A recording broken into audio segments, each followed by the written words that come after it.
ஸ்ரீகுமரன் தங்க மாளிகை triple star திட்டத்துல நீங்களும் ஆகலாம் super star. Download the SKTM Jewel app today.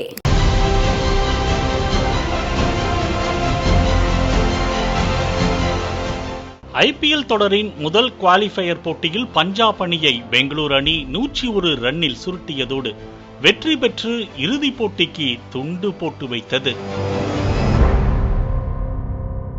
அப்போது பேசிய பஞ்சாப் அணி கேப்டன் ஸ்ரேயஸ், சண்டையில்தான் தோற்றோம், போரில் தோற்கவில்லை என குறிப்பிட்டிருந்தது வைரலாக பரவியது.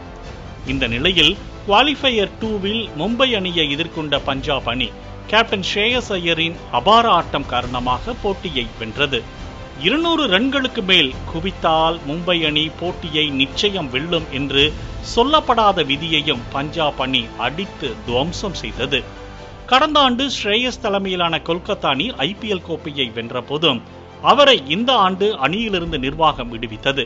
மேலும் அண்மையில் கொல்கத்தா அணி கோப்பை வென்ற நாளை கொண்டாடும் வகையில் சோசியல் மீடியாவில் பதிவிட்ட பதிவில் ஸ்ரேயஸ் ஐயரின் புகைப்படம் இல்லாதது பலரையும் ஆத்திரமடைய வைத்தது.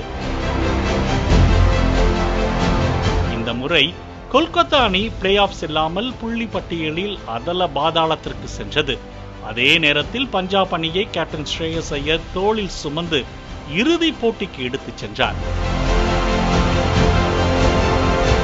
இவை அனைத்தும் கொல்கத்தா அணியின் கர்மா என ரசிகர்கள் இணையத்தில் வசைபாடி வருகின்றனர். அதே நேரத்தில் 2009, 2011, 2016 என 3 முறை இறுதிப் போட்டிக்கு சென்று 3 முறையும் கோப்பையை வெல்லும் வாய்ப்பை தவறவிட்ட RCB அணி இம்முறை ஆரம்பத்தில் இருந்தே சிறப்பான ஆட்டத்தை வெளிப்படுத்தியுள்ளனர். கோப்பை இல்லாத காரணத்தால் RCB அணியை பலரும் கிண்டல் செய்து வரும் நிலையில் இம்முறை RCB தனது முதல் கோப்பையை வெல்லும் என RCB ரசிகர்கள் கருத்து தெரிவித்து வருகின்றனர். இந்த ஆண்டு இரு அணிகளும் 3 முறை நேருக்கு நேர் மோதியதில் பெங்களூரு அணி 2 முறையும் பஞ்சாப் 1 முறையும் போட்டியை வென்றுள்ளது. இறுதிப் போட்டியில் 2 அணிகளில் எந்த அணி வெற்றி பெற்றாலும் IPL கோப்பையை முதல் முறையாக வென்ற அணி என்ற சாதனையை உருவாக்கும். இதனால் பஞ்சாப் அணி ரசிகர்களும் பெங்களூரு அணி ரசிகர்களும் இறுதிப் போட்டியை ஆவலோடு எதிர்பார்த்து காத்திருக்கின்றனர். நம்ம ஸ்ரீகுமரன் தங்க மாளிகை ட்ரிபிள் ஸ்டார் திட்டத்துல நீங்களும் ஆகலாம் super star. Download the SKTM Jewel app today.